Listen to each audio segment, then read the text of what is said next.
Everybody knows a 3x3 Rubik's Cube, but today we're going to be solving its big brother, the MEGAMINX. Let's get into it.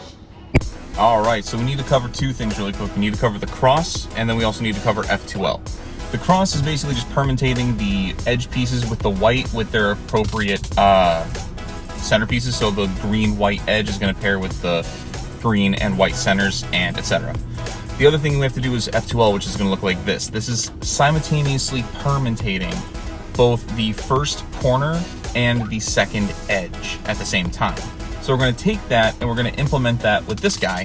So we're going to, instead of making a cross, we're going to make a star because this has 5 sides to it, so 5 edges. So we're going to permutate all of the edge pieces and we're going to make the star, which is going to look a little something like this.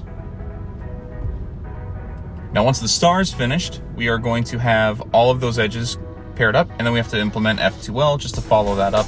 So we have the first 2 layers of the MEGAMINX done.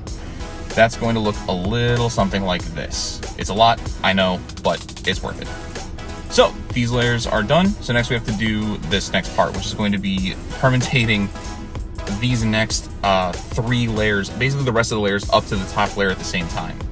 So the best way to do that is to set up 2 lower sections, basically, and then we're gonna fill the higher section in the middle.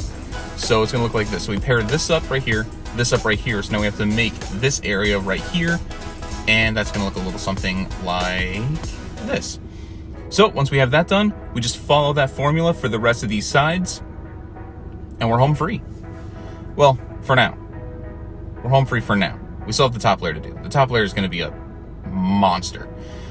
However, this is not as intimidating, nor should it be intimidating to anybody, especially if you already know how to solve a 3x3. It's basically the same thing.